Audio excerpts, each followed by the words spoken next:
Hi, magandang araw sa inyong lahat at welcome sa ating program na Open Bible. Sa program nating to, pinag-uusapan natin yung mga bagay na nagpapatatag sa ating pananampalataya. Ang program na to ay para sa mga tao na gustong kumilala sa Diyos ng mas malalim. Gusto nila na maging matatag yung kanilang relasyon sa Diyos. At posible lang to sa oras na malaman natin kung ano yung salita ng Diyos. Kasi ang salita ng Diyos ang nagbibigay sa atin ng pangunawa sa kung papaano tayo magiging malapit sa Panginoon. So, today, gusto ko po sanang pag-usapan natin yung isang subject na sa church, lagi niyong naririnig this past few weeks. And I'm talking about yung honor, pagpaparangal. In fact, alam niyo po ba na sa susunod na buwan, sa buwan ng June, tinatawag natin itong buwan ng pagpaparangal. Ito ay buwan kung kailan matututunan ng lahat na magparangal sa Diyos. Kasi we have to understand na bilang mga Kristiyano, ang ating task dito sa mundo ay parangalan ng Diyos.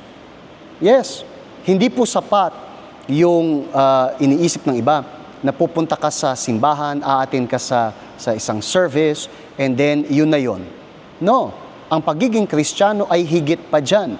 Ang pagiging Kristiyano, kailangan niyang intindihin na ang buhay niya is all about pagpaparangal sa Diyos. And that is why, kailangan alam natin kung paanong parangalan ng Diyos.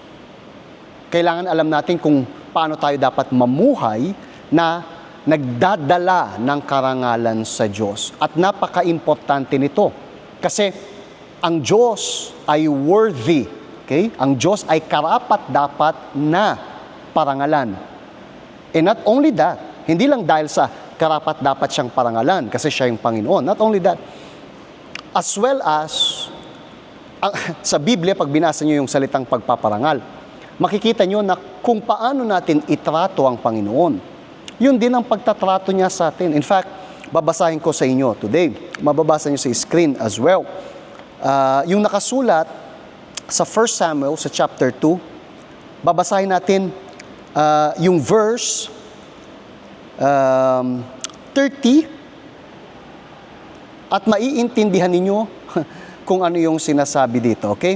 Let's put there sa screen. Sabi niya, "For those who honor me, I will honor." Okay, sandali lang. Sino man ang nagpaparangal sa akin, ay pararangalan ko. Look at this. Makikita ninyo na kung paanong tratuhin ng isang tao ang Diyos, yun din yung sukli sa Kanya.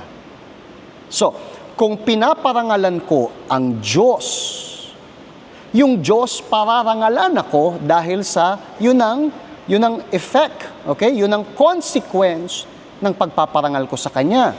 But let's continue para mas mabuo natin yung idea na "For those who honor me, I will honor," sabi niya uli. "And those who despise me shall be lightly esteemed."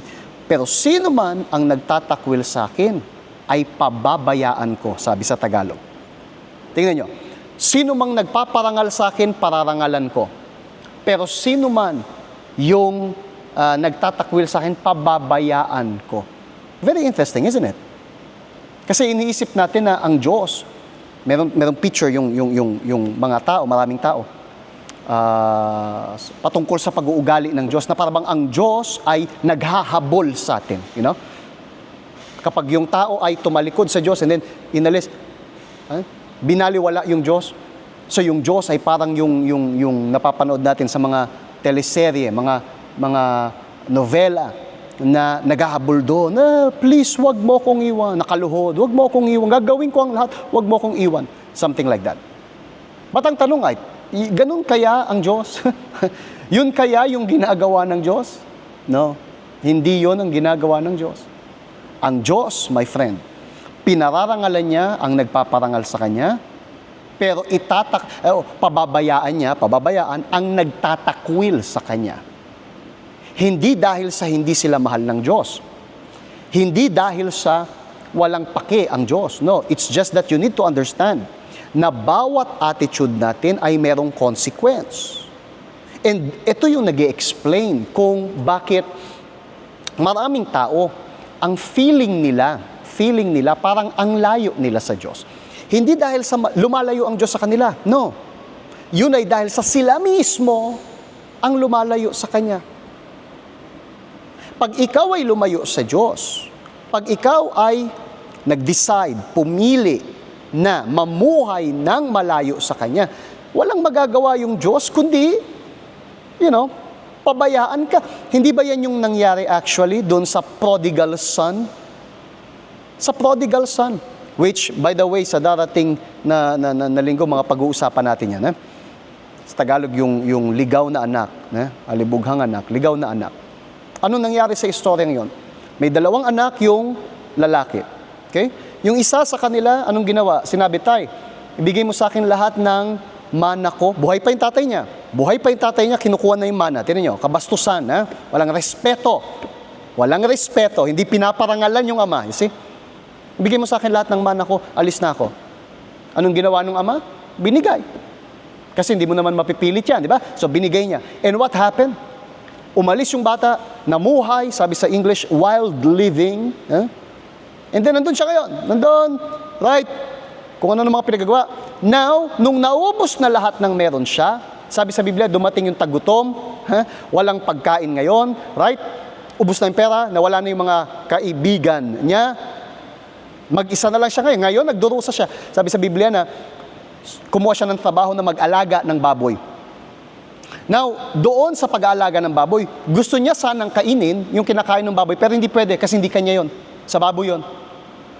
Tingnan niyo kung gaano kalala yung sitwasyon niya. Doon pumasok yung kaisipan, sa kanya at that very moment na sabi niya, wow, yung mga servants ng ama ko, mas masagana pa kesa sa akin.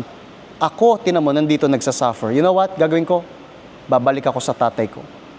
Nagsisisi ako sa ginawa ko, hingi ako ng tawad. Sabihin ko sa kanya, hindi niya na ako kailangan tawaging anak. Sabihin ko na lang, kahit katulong na lang doon. Hindi ako karapat-dapat maging anak.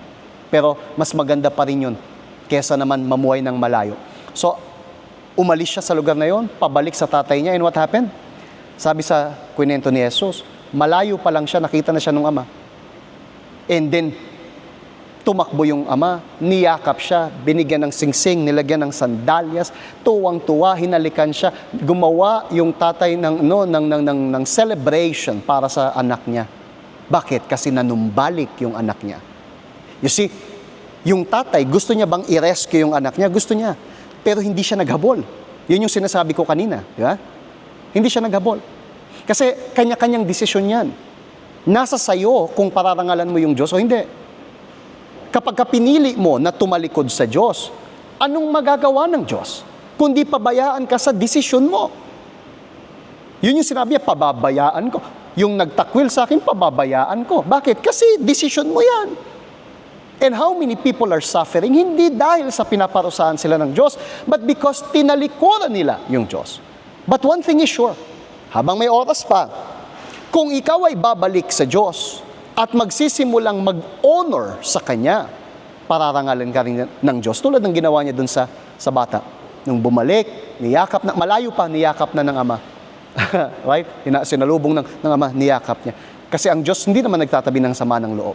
Pinararangalan niya ang nagpaparangal sa Kanya. So, this verse na to sa 1 Samuel chapter 2, sa verse 30, is very spiritual. Pag-isipan niyo po, pinaparangalan niyo ba ang Diyos?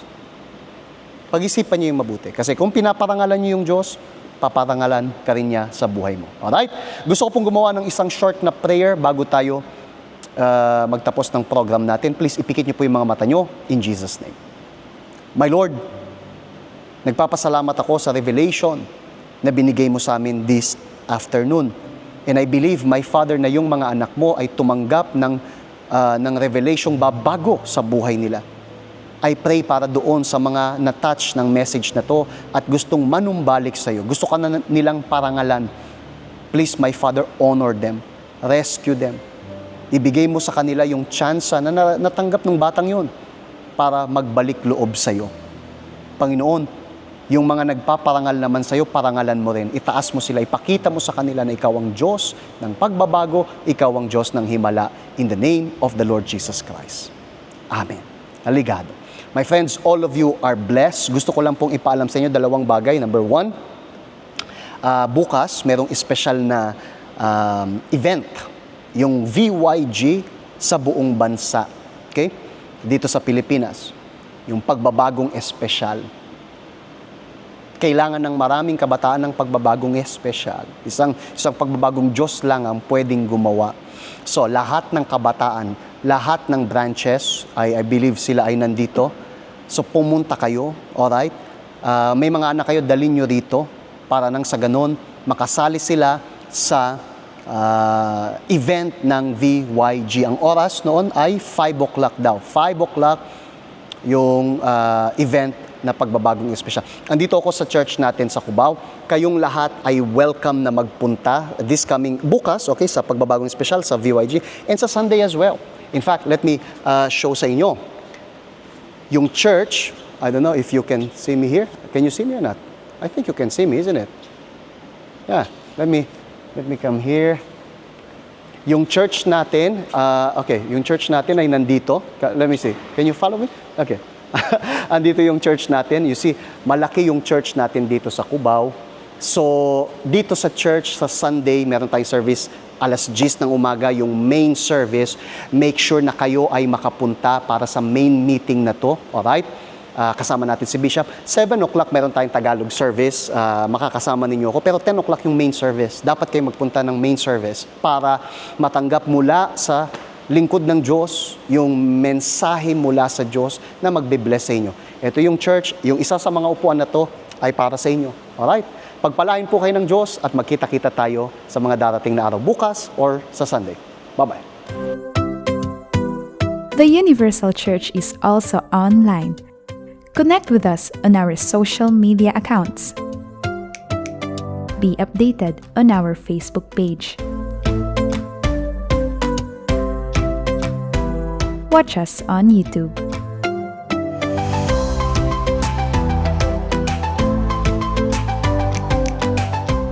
Check us on Instagram.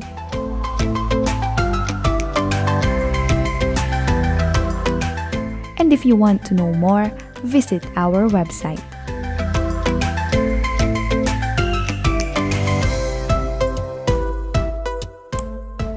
All of this just to reach you. You are welcome to the physical and online Universal Church.